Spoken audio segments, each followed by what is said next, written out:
हत्याएं हो रही है, नशा का व्यापार बढ़ गया, गैंगवार चल रहा है, शराबबंदी की इन्होंने बात की थी, भ्रष्टाचार हावी है। छत्तीसगढ़ प्रथम का सिद्धांत, छत्तीसगढ़ जनता जानना चाहती है कि आखिर क्या बातें हुई थी।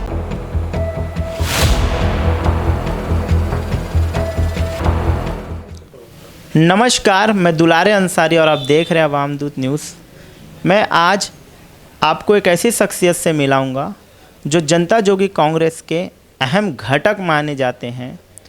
वो आज से जनता जोगी कांग्रेस में नहीं हैं, उस वक्त से हैं जिस वक्त से जनता जोगी कांग्रेस में अजीत जोगी हैं। उनके साथ उन्होंने बहुत कार्य किया और बहुत सराहनीय कार्य किए हुए हैं।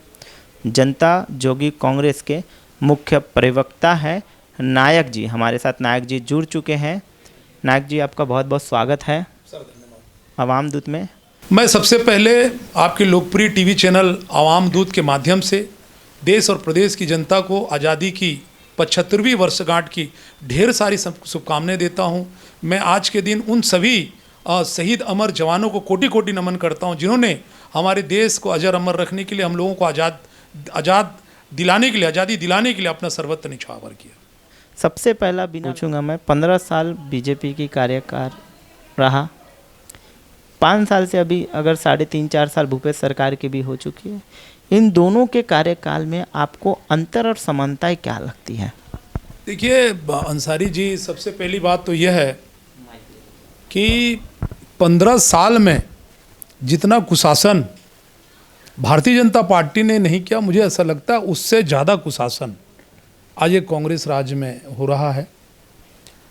छत्तीसगढ़ में जिसे शांति का टापू कहा जाता था, आज उसकी परिस्थितियां क्या आप देख सकते हैं। चारों तरफ अपराध ही अपराध।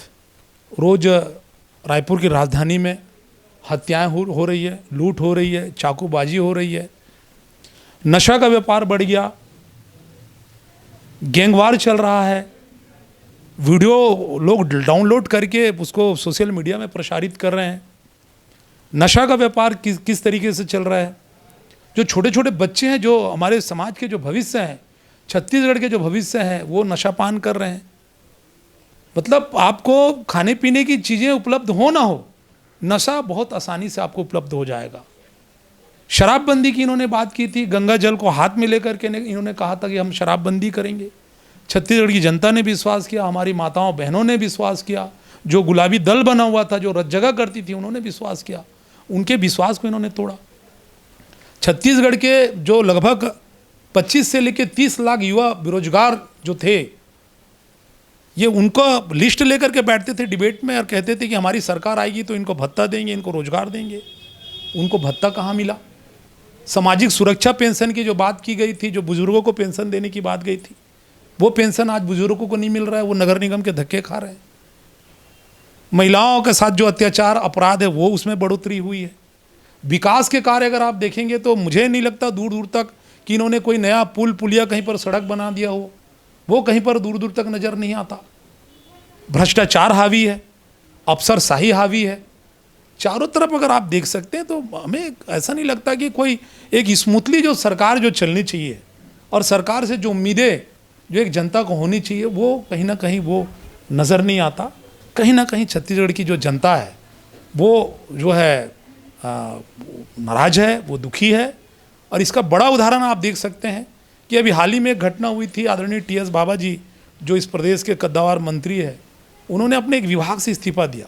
और विभाग से इस्तीफा देने का उनका एक बहुत बड़ा कारण था कि छत्तीसगढ़ के 8 लाख ग्रामीणों के साथ अन्याय हुआ। जो मकानें जो प्रधानमंत्री आवास योजना के तहत उनको मिलनी थी, उनका मानना है, ये पहले वो कह रहे हैं कि सरकार के कारण नहीं हो पाई। तो शुरू से आरोप प्रत्यारोप लगा रहे हैं। उनका शुरू से कहना है कि मुझे मुख्यमंत्री का उम्मीदवार था, मुझे मुख्यमंत्री पद नहीं मिला। 2.5 साल की बात भी बीच में हमें सुनने मिला कि 2.5 साल भूपेश सरकार रहेंगे, 2.5 साल TS बाबा रहेंगे। तो TS बाबा के साथ तो कांग्रेस छल शुरू से कर रही है, तो क्या अब कांग्रेस कहीं ना कहीं उनके साथ भी छल करना चालू कर दी ग्रामीणों के साथ? देखिए ये स्पष्ट है, और हम तो हमारी पार्टी की तरफ से अब भी कहते हैं कि इसका पटाक्षेप होना चाहिए।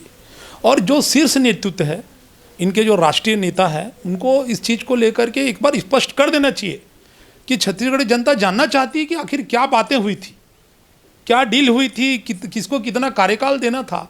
जब ये छत्तीसगढ़ में इतने बड़े नेता के साथ इस प्रकार का हो रहा है तो आम जनता का आप खुद समझ सकते हैं कि क्या स्थिति बन रही है। तो जनता इस बार जवाब देगी जो 8 लाख घरें नहीं बने या निश्चित रूप से ये उनका मौलिक अधिकार है और भारत का संविधान आर्टिकल 21 जो प्रत्येक व्यक्ति को उसकी जो मूलभूत जो सुविधाएं हैं, रोटी कपड़ा मकान, इसकी तो कम से कम गारंटी देती है। और जब पूरे देश में जब प्रधानमंत्री आवास बन रहे हैं, हमारे लोग आज बेघर हो रहे हैं, हमारे लोगों को मकाने नहीं मिल रहे, उनका जो हक है, उनका अधिकार है, वो छीन लिया गया है।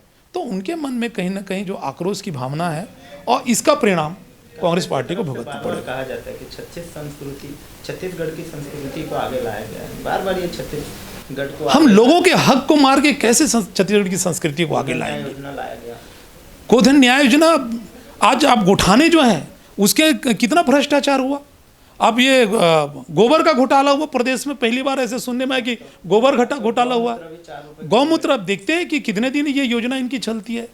तो कहीं ना कहीं ये इनकी जितनी भी, निश्चित रूप से ये वोट बैंक की राजनीति है। छत्तीसगढ़िया के जो मन की जो भावनाएं हैं उसको कैश करने की एक पॉलिसी हम कह सकते हैं। लेकिन छत्तीसगढ़ की जनता ये भली बातें जान रही है, ये पब्लिक है, ये सब समझती है कि उनका असली हितैषी कौन है और किस तरह को जवाब दिया गया था। इस बार भी कहीं कांग्रेस को ऐसा जवाब मिलेगा? निश्चित रूप से जनता, देखिए जनता सर्वोपरि है। जनता को हम जनार्दन कहते हैं, अगर वो सिर में बैठा सकती है तो उतारना भी जानती है। और मैं ये बात कहना भी चाहूँगा आपके लोकप्रिय टीवी चैनल के माध्यम से कि जो पिछला जो चुनाव था 2018 का, इसमें ये भारतीय जनता पार्टी जो है ये कहीं ना कहीं ये चुनाव जो है हारी जो है, उसका मूल कारण उनका कुशासन था। ये कांग्रेस नहीं जीती थी, बल्कि ये भारतीय जनता पार्टी चुनाव हारी थी। तो यही स्थिति आज यहाँ पर निर्मित होने जा रही है। इस बार का चुनावी रणनीति जनता जो भी कांग्रेस का क्या है?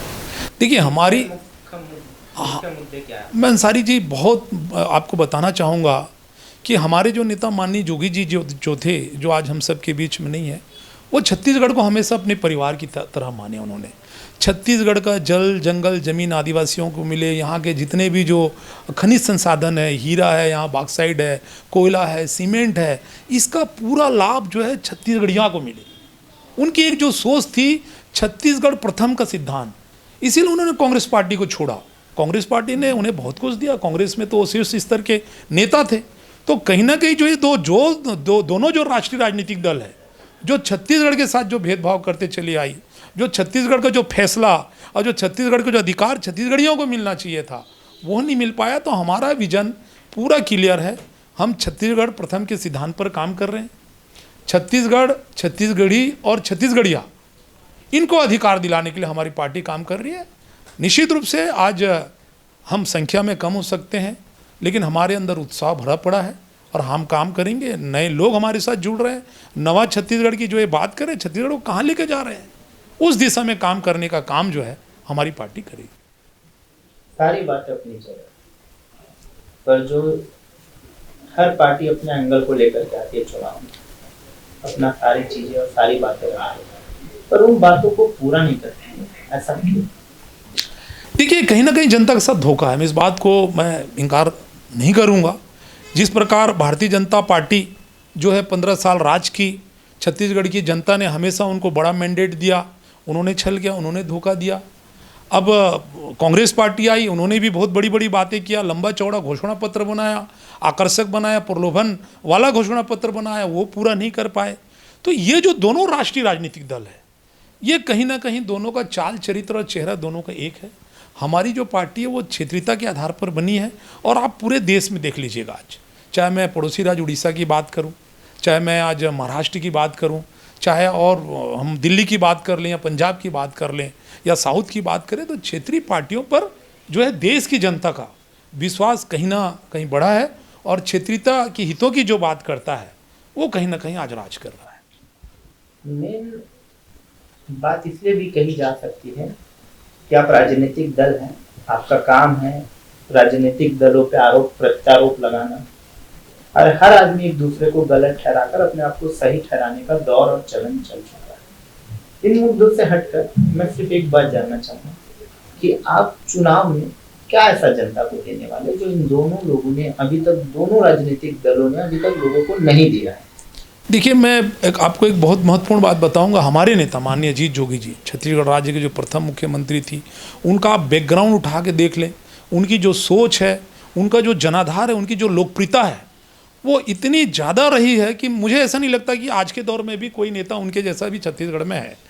और उन्होंने इस पार्टी की फाउंडेशन वो रखे, उन्होंने उसने नींव रखी मजबूत छत्तीसगढ़, उन्होंने जो रोड मैप चलाया बना के रखा, मुझे ऐसा लगता है कि आज भी उसी रोड मैप के आधार पर ही काम करने का ये प्रयास करते हैं दोनों ही दल। उनके पास कोई नया विजन नहीं है। तो जोगी जी ने हमें जो विरासत में जो दे करके गए हैं कि गरीबों के लिए काम करना, जो पिछड़े हुए जो लोग हैं उनके लिए काम करना, समाज के अंतिम छोर के जो व्यक्ति है उन तक उनका हक और अधिकार पहुंचाना, यही तो विजन है। यही तो हम छत्तीसगढ़ को चाहते हैं कि छत्तीसगढ़ जो है वो जोगी जी के सपनों का छत्तीसगढ़ बने, माननीय खूबचंद बघेल जी के सपनों का जो है छत्तीसगढ़ बने, पवन दीवान जी के सपनों का छत्तीसगढ़ बने। ये सोच को लेकर के हमारी पार्टी काम कर रही है। एक अहम सवाल ये भी बनता है आपसे कि अगर आप अच्छी खासी सीट छत्तीसगढ़ में ला लेते, सबसे पहला प्रायोरिटी आप किन मुद्दों को देंगे?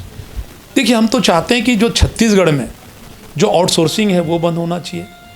छत्तीसगढ़ ये बात हर आदमी ने, जी ये बात आउटसोर्सिंग, जंगलों की कटाई, हसदेव की जिस तरीके से कटाई हो रही है, सारे लोग कहते हैं। ये राजनीतिक पार्टियां हमेशा आरोप प्रत्यारोप लगाते रही हैं। मैंने इनसे पूछा कि बीजेपी से जब, तो उन्होंने बोला कि हमने आवंटन किया। कांग्रेस से पूछते हैं तो वो बोलते हैं कि आवंटन हमने किया। ये तो दोनों पार्टियों की नूरा कुश्ती है। ये इसमें कहीं ना कहीं ये जितने जो हमारे छत्तीसगढ़ के जो खनिज संसाधन हैं और जितने जो खनिजों का किया, इसके पीछे दोनों ही पार्टी, दोनों देशी है। ये छत्तीसगढ़ की जब पार्टी बनेगी, छत्तीसगढ़ में जब स्वराज आएगा, तब इसका हिसाब। क्या लगता है कि देश में अब राजनीतिक पार्टियां लोक सेवा के लिए नहीं, धन सेवा के लिए आ रहे हैं? देखिए, ये एक सब जगह मैं इसको लागू नहीं कर सकता। आज भी कई पार्टियां हैं जो लोगों के लिए काम करती है, सेवा करती है, और इसी का परिणाम है कि लगातार वो सत्ता पे बने रहती है। लेकिन जब उनके अंदर में अहंकार की भावना आ जाती है और जब वो गलत दिशा में जब जाती है, तब वो जनता उसको उखाड़ करके भी फेंकती है। एक अहम सवाल आपसे बनता है, जिस तरीके से ईडी, जितने भी बीजेपी के अगेंस्ट लोग हैं या नेता है, जिस तरीके से ईडी की छापामारी हो रही है बाकी दलों पे और उनके दलों पे नहीं हो रही है, वो अपने आप को साफ सुथरी छवि का बताते हैं। जिस तरीके से लोगों का कहना है, कांग्रेस का कहना है, जिस तरीके से अभी आप देख रहे थे कि राहुल गांधी, सोनिया गांधी को नेशनल हेराल्ड मामले में बार बार बुलाया जा रहा है, तो क्या लगता है कि विपक्ष को खत्म करने की भी दौड़ चालू हो चुकी है?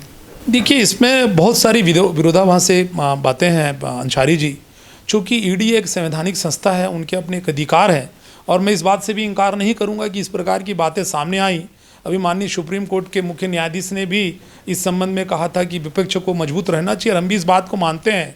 लेकिन चूंकि ये मामला जो है टोटल ये कानूनी मामला है, इसलिए कुछ भी कह पाना ये हमारे लिए उचित नहीं है, क्योंकि ईडी अपना काम कर रही है, कानून अपना काम कर रहा है। समय आने पर यह पता चलेगा कि कौन सही है कौन गलत है। आप देख रहे थे मास्टर न्यूज़ में आप देख रहे थे नायक जी को, जो जनता जोगी कांग्रेस के मुख्य प्रवक्ता है, ऑफिशियल प्रवक्ता है, और उन्होंने बहुत कुछ छत्तीसगढ़ के लिए किया भी है। बहुत सारे जनता जोगी कांग्रेस में रह करके आंदोलन किए, चीज़ें की, कंधे से कंधा मिलाकर चले, और बहुत मामलों की पड़ताल भी की है। तमाम बड़ी खबरों के लिए देखना न भूलें आवाम दूत न्यूज़।